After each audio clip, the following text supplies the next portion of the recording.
Hi, boys and girls. Tonight we're going to read Mooseltoe. 'Twas the season, and Moose was merry. He joyfully tickled the ivories with a tuneful of tidings and a flurry of fa-la-las. He was so full of ho-ho-hos, even his moustache had the holiday spirit.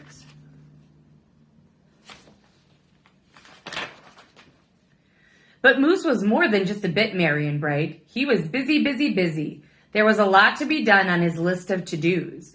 But with orderly organization, a bit of regimentation, lots of imagination, and just plain old Moose know-how, getting ready for the big day should have been simple, easy. Yes, in all probability, just perfectly perfect.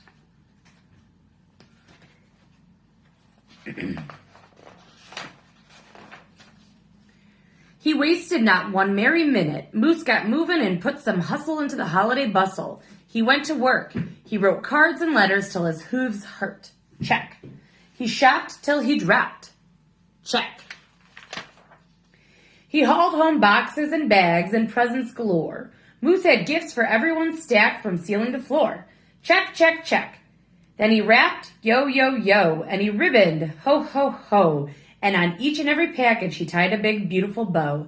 Checks and double check. So far, so simple, so easy, so perfectly perfect. Another look of the list, and Moose headed for the kitchen. He pulled out the pots, pans, and bowls, sifted through stacks and racks of cookbooks. He whisked with his left, spooned with his right. Moose baked tons of tins of cookies. Check. Dozens of cakes, breads, and sweets. Check, check, check.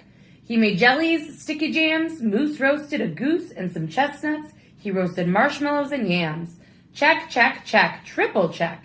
Yes, yes, so simple, so easy, and but of course, so perfectly perfect.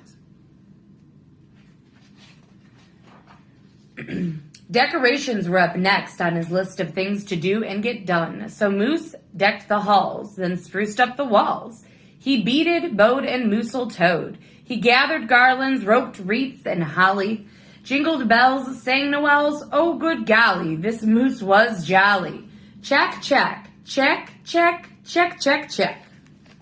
Jolly old Moose.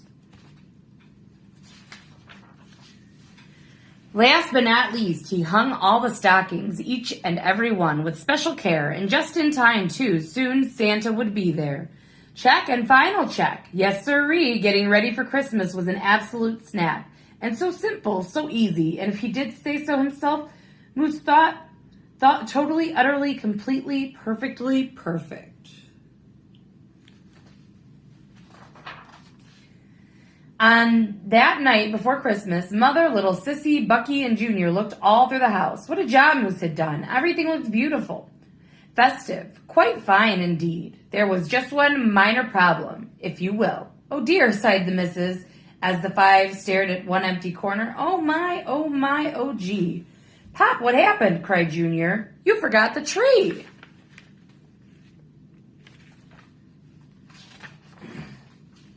Whoops! Where would they hang the tinsels, string the popcorn, light the lights? Where would Santa leave his gifts for the kiddies on Christmas Eve night? So Moose pulled on his galoshes and put on his hat. He would find a tree somewhere, somehow, and there was to that. So out went the Moose, braving blustery blowing winds and the cold, trudging through snowdrifts, courageous and bold. Moose first hoofed it down to the corner, not a tree to be had. Then he slid around the block. Uh-oh, things were looking bad. He went down every boulevard, street, and little road. He looked down lanes and alleys. Every tree had been sold. There wasn't a branch, not a twig, not even one lousy bolus bough hanging around. Nope, not a nothing, not a tree to be found. No tree, sighed a sad Moose as he came home empty-handed that snowy eve. The kids tried to make the best of it. They said, oh, so who needs a tree? But Moose could plainly see they were short on the glee. He knew he had to do something, and that's just what he did. In the empty corner he stood and spread his arms out very wide. Then he smiled at the children and he winked at his bride. Kids, he declared, fetch your forgetful pop some of that tried and true family glop.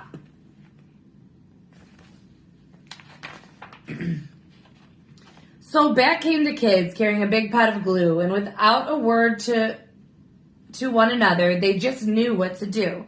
They each took a part, grabbing strands, taking hold, then carefully, oh so carefully, they glopped, and they plopped, they pasted and they pressed. They curled and twirled every which way a follicle could fathom, until Moose's magnificent moustache was indeed even more of a marvel to see. Moose was just a few needles shy of being an evergreen tree. They strung Moose with lights from his head to his toes and draped with him with tinsel, beginning right with his nose. They hung balls that were shiny and bells that twinkled, candy canes, berries, and plums, sugar sprinkled. Then they all stood back. Junior plugged in his pop. Yes, Moose truly was one incredible sight. He was glorious and glowing, and boy, oh boy, was he ever bright. Then Junior placed the star on top of Moose's head. He gave him a kiss and a pat, and they all headed off to bed. Except Moose, of course. He stayed in the corner instead, still twinkling and blinking and waiting for Santa.